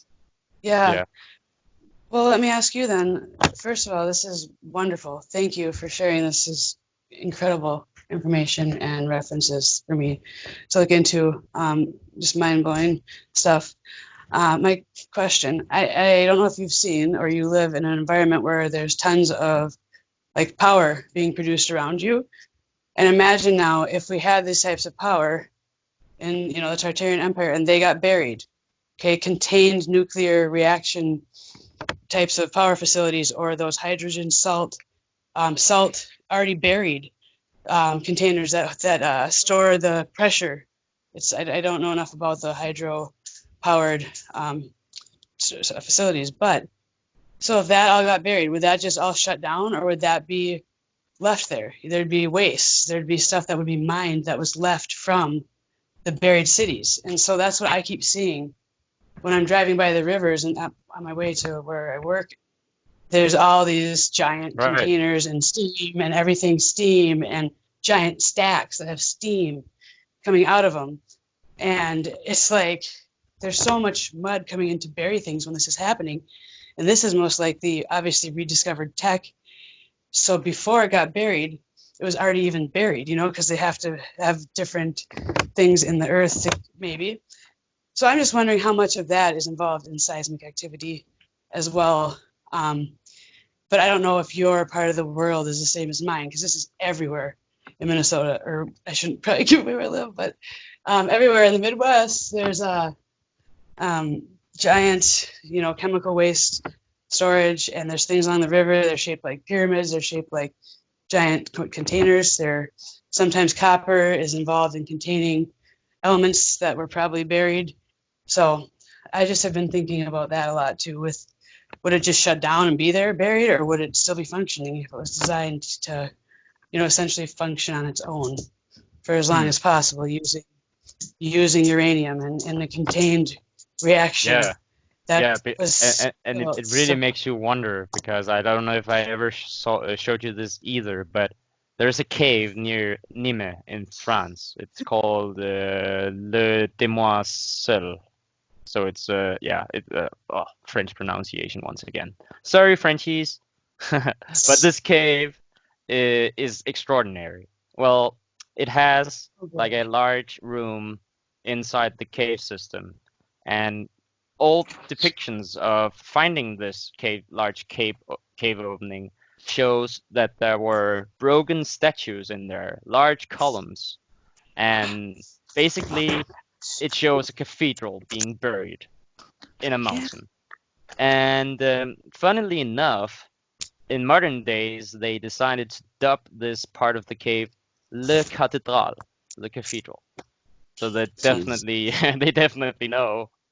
And also, there's another case about some salt mines in Poland, and they are just extraordinary. And when I upload this to YouTube, I will definitely put those depictions over when I talk about it right now, so people can see that these salt mines are definitely not salt mines, because this narrative about building huge chapels 300 feet below the surface in Poland is just ludicrous. No one would do it.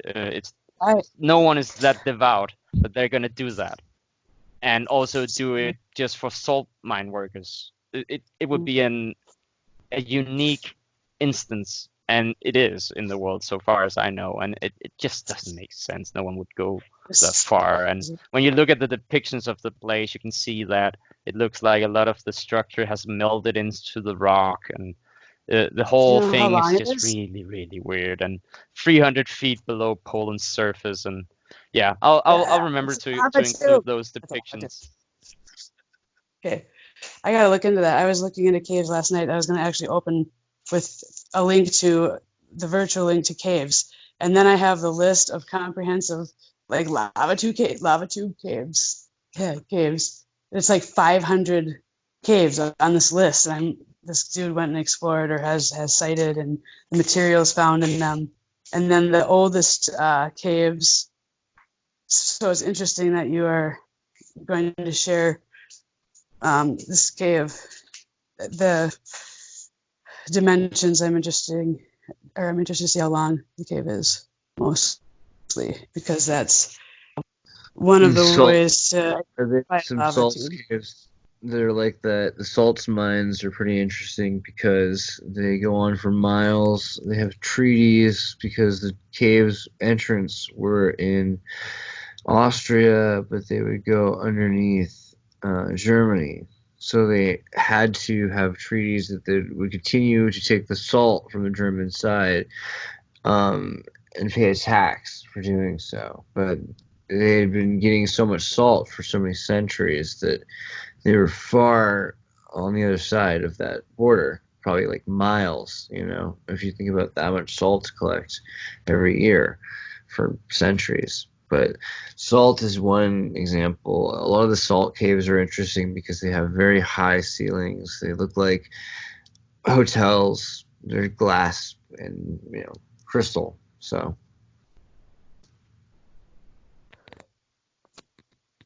it's like the Wizard of Oz. Yeah, man. There's a whole Yeah, world it of is. caves. There is a It's whole a world world of of caves, caves. and you also talked about Gibraltar earlier, Andreas. Could you perhaps talk about the narrative some more about how these cave systems under Gibraltar perhaps could be why the British Empire was so interested in the place, because it's such a strategic point, Well, some right? interesting. The word Britain, when you think of, I'm 30 years a Slav now, and slave and Slav, Britain is the other word for slave. So before Slavs were called slaves, they would call all these different sorts of Britons. And there are different kinds of Britons. Britons that live in France, Britons that live in Normandy, Britons that live along the Isle. But they're And tall, Britannia short. and Bretagne. Right, exactly. So as you start to find out, there's a whole group of them. There are different kinds of groups actually that make up the Britain, and some of them are tall and black, and others are short and like Irish. And the ones that are really, really short, well, those are very practical for some of these small areas. And so, kind of like Bolivia has Quechua, the Galician caves in Spain and in Gibraltar, the South Celtiberian Gibraltar is not the same, but similar in terms of the parts of the caves. There are tall caves and there are short caves. So some of these caves are designed for people that are much taller. Why would you make a tall cave if you didn't have to, But some of these other caves are made by much shorter people that didn't need the tall caves. And so it's pretty interesting when you find that simultaneously, probably, because at first you're thinking what the narrative is, by the way, is there were giant caves and then the British added to them more and more cave space so that they could manipulate a war from Spain.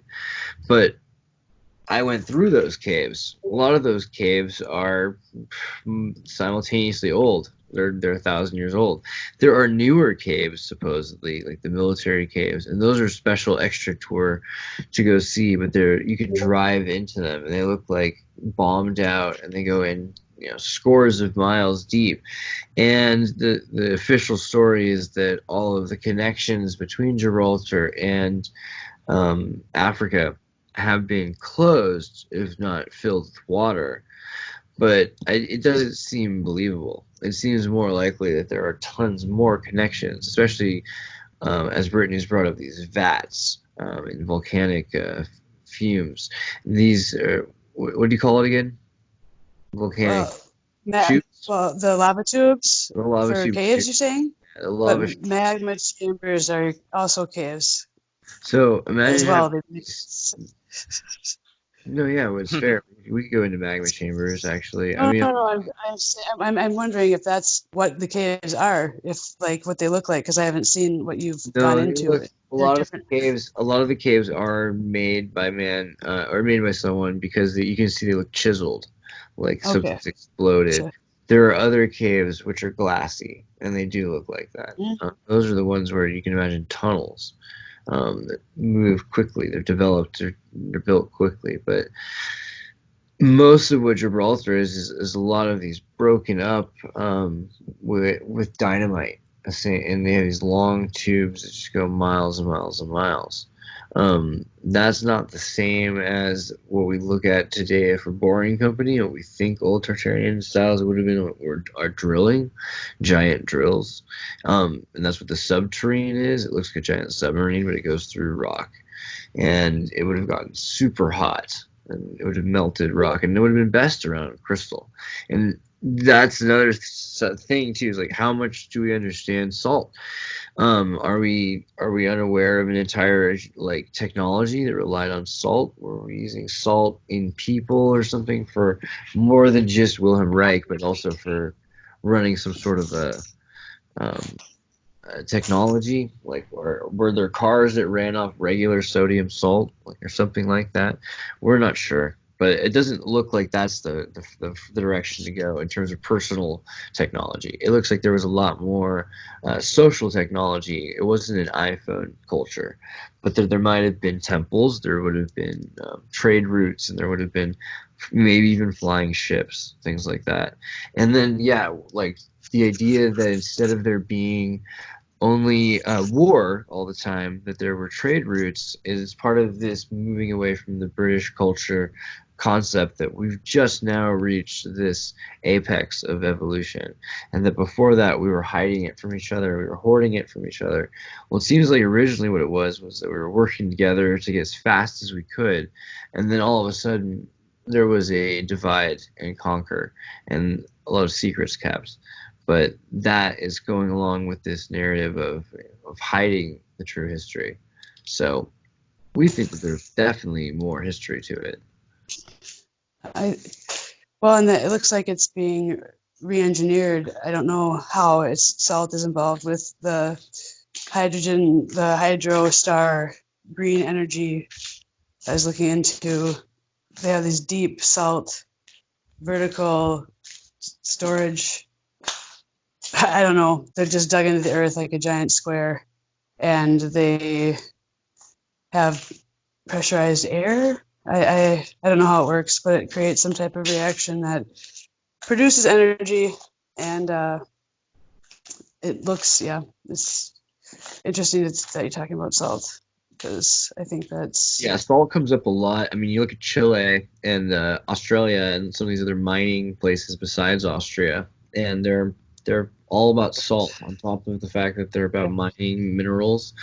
Salt is a big one, and we think of salt as being so simple because it's mainly just used for humans, but humans are pretty important machines. So, I mean, even just on that level, are we running a society the way that they have Flint has mercury and lead? Maybe we have salt in order to control people. Who knows? But like, there's definitely some interest to salt in this, and it seems to control. I mean, like, look at the Swahili trade routes.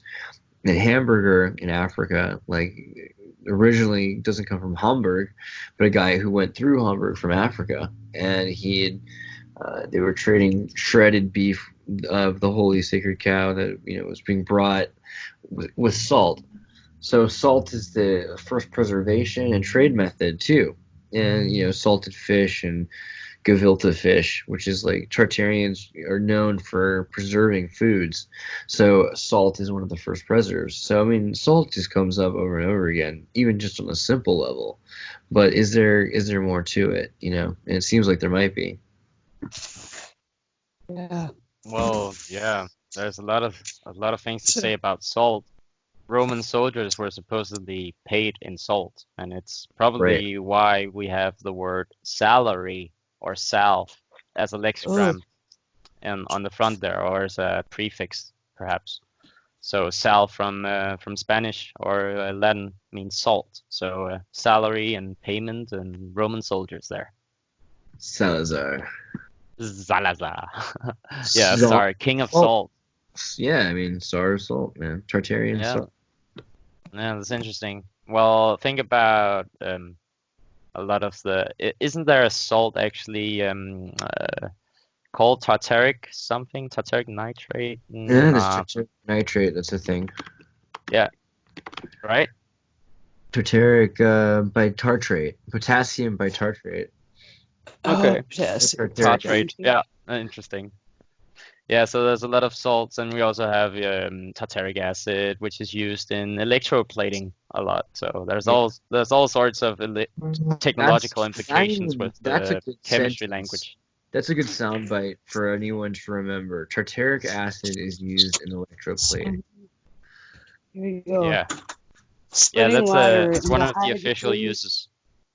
And oxygen. That could be ancient tech then, is what I'm thinking. Right? And so that's salt water. What kind of acid do you use for electroplating? I got tartaric. I like how you just immediately reiterates that. Love Right. that. Well, it makes sense in terms of like the old wives' tale thing. So this is the thing: as we're looking through old wives' tales, I just got the collection to add to the Xirtus channel of some old stories told by people that have basically been forgotten. You know, like I've got Nick Cage and Robin Williams reading like Pecos Bill and Davy Crockett and things like that. It's really weird stuff. But these old stories, they're telling you the tales of midwives and of wives' tales. And they would, instead of having doctors who went to school in Ivy League schools, they'd have women who learned from other women over generations and protected these old ideas. And a lot of the time you'd be surprised how often they're correct. You know, like washing your hair in mayonnaise. It turns out to be good for you, right? Something like that. But other things like electroplating with tartaric acid and maybe making a battery, and maybe someday we'll have like the way to make your own television set. You'll be able to make chips to fix an old Trinitron, and it'll be an old wives' tale about using silicon or something like that. That's interesting to me. How many stories that we're gonna have that are saving something for this generation. Particularly about Tartaria. Yeah, man. And what do you think about? You remember the incombustible cloth of Tartary?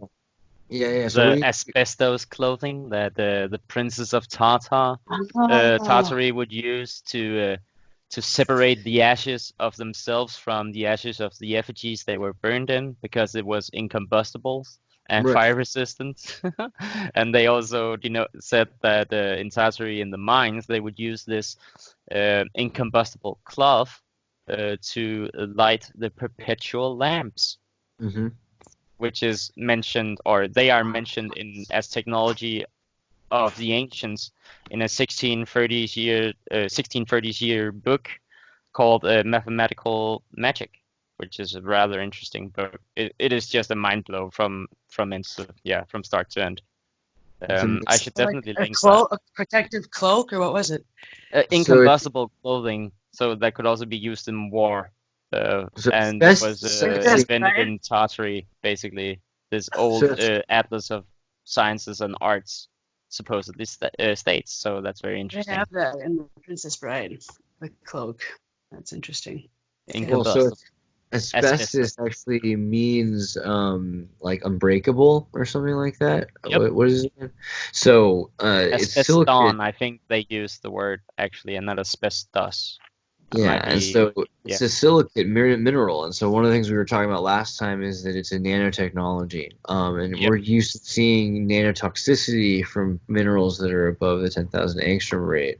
But if we could bring it down and make it safer, you could probably make a safe asbestos, which you're not saying that it is safe, but that it's plausible to make something that's at a range that it's not at a high nanotoxicity because of the size of the particle, which is really the issue right now. So maybe someday we'll find, and what that would be called silicate, some sort of a silicate, like a trisilicate, or maybe a monoclinic silicate. Like there's different ways that we would build that. Like it could be a lot like graphene, but until we do that, what we're afraid of is getting sheets of this broken crystal into our lungs and not being able to break it up and spit it out, because the alveoli would get tangled with each other and snot. So there's a lot of problems with the way modern asbestos was just implemented, like in breaks and things like that. But yeah, we could make clothing out of silicon. And wouldn't that be essentially an asbestos? So that's the thing to get used to. Well, sorry guys. As I was talking about Philip Drashinin, he actually wrote to me and asked me if I wanted to come on his show next week, and then I told him, I just shouted him out, and he was like, "Whoa, synchronicity!" And now he's like, "Well, can I come in 5 minutes?" And we have 10 minutes left approximately. So I'm like, "Yeah, man, come on in." Excellent. Get it in. Yeah, I'm just I see if I can fix it before we round off. But I just found it funny. Yeah. That's so perfect. Philip is just like perhaps the most diligent method researcher out there. Yeah, he is definitely. There's no question about that. So yeah, definitely check him out. Double shout out. Yeah, but yeah, don't stop ever talking about volcanoes, Brittany. Oh, geez. I did for a while. Yeah, you did. But Then you got I'm back today because again. it's related to other stuff, and I have so many books here on volcanism that I just had to. But thank you. Just being in the presence of you two has been incredible, and I feel very blessed to have gotten the opportunity to listen to you talk and be a part of this conversation. So I've tried to be as calm as possible. I'm so excited to see the pictures that you shared with me once again, and take the time to look at them more closely, because it's very, I don't know, that's synchronistic for me to something that I thought was a theory I had that's got some, I don't know, historical imagery attached. So thank you very much. Oh, that's so sweet. Well, So, you're such an awesome person, she's or okay. woman, I should say rather. We met before, all of us, and we were in Spain together, just for the benefit of the audience, so we know each other quite well, and we're pretty close. yes. Yeah, so it Yes, feels good to that. be among Every friends once on a in while, radio Victor show. would go out in the middle of the night in a superhero outfit, and the local town, we'd find out that a bank robber had been stopped. So we don't know how much we really know about Victor, but it's okay. I trust him. Oh yeah, Andreas always with the jokes.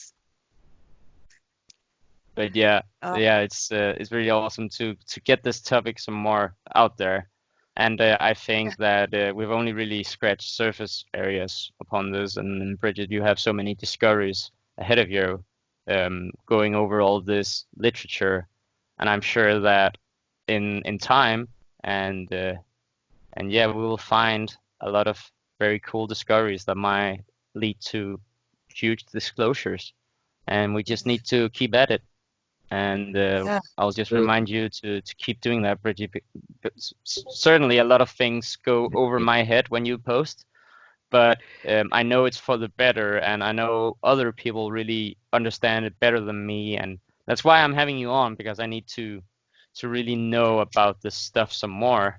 And while we didn't really touch on, the most advanced stuff this time, perhaps, I know you can can do in it another episode. So I'm You did the I'm most very happy important for thing, that. though. You talked about how much the amount of mud that comes in, and I think that when I was talking about floods in the beginning, I was trying to get to that. Getting people to understand the amount of mud, the amount of things that were buried, and how many times that could have happened, and then what could be buried. So I think that was really key to this conversation, and just bridging some of the gaps to, like, if I'm posting something, I'm like thinking about that all the time now, just because of what I'm driving by every day in my area. So it's just more in my consciousness. And now I think hopefully others will start to look and see and imagine that in their areas and be like, whoa, yeah, what if that much mud covered this because of this tech?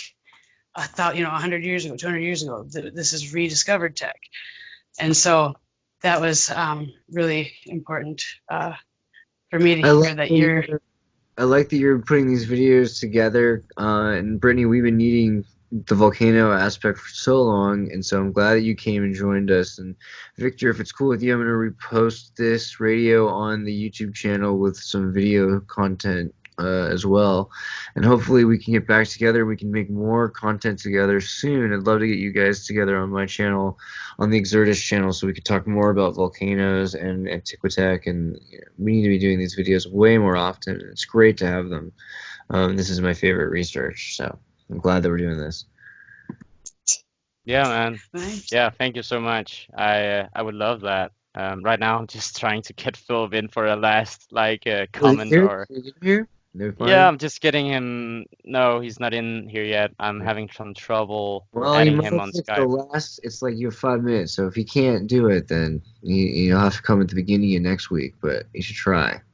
Well, yeah, it was just that At least we in spirit have him here right now. We're talking about him. He's winning, but Tomorrow, We have SGT, or Monday is going to be Stellium. I don't know if he Make sure you check mentioned that. Make sure you check out Stellium's videos, Stellium 7, and come to the Discord, tartarynova.com, and you can see our videos and Stellium's videos. He's a recent one, which is really fantastic. I think everyone should check out his recent work. His recent Tartarian work. We need help tracking this stuff, clearly. So if anyone was interested that was listening, there's a page that has all these links posted, and you can start tracking. I'm telling you, there's the grid's up for anybody who wants to investigate. Official fans of Tartarians and just keep track of all the new videos. There's like tons of people making them. Yeah. Tartarians. You don't want to make. I have a channel called track them. That's right. I used to say videos, but now just you have to help us track all the ones we're making. Cause geez, whoa. You have a video right. Dave too. So if someone and also people wanting copies of them, we're gonna work on making copies of them. If you make a copy, I will just sign it. But in the meantime, we're gonna try to get something together that you can download. But we're gonna get everything available, not just on YouTube soon too. So, and we're getting books that we're gonna have published, so you can get old copies of things. A lot of neat stuff in the works. So just go through. Cave tour. You have a 360 cave tour. So we're talking about caves that people can go. Footage. We have fully immersive Tartarian experiences now that you can just watch for free because we're cool like that. So, Victor, did you join your? I make it film in for the last minute while the music rolls over. That would just be funny. No, I may not. Did you record when you were in the mountains the other? Like Superman. By the way, Victor, did you record in the mountains? The mountains? Did you record or?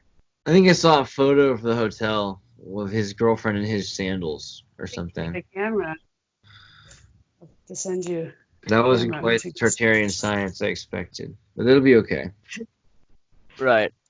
Do you think Phil Collins is into Mudflood and Tartaria? Do you think Phil Collins knows about Tartaria? It's a good question. But I think we have to round out now. Sorry for being distracted here. In the end, I tried to get filled in. Boogeyman. So yeah, Xirtus, Boogeyman. Make sure to subscribe and thank you for listening. And remember always that Revolution Radio is listener supported, and we really need your help. So please find a way to donate to our radio station. Go at freedomslips.com. And yeah, signing off now, guys. Thank you. God bless.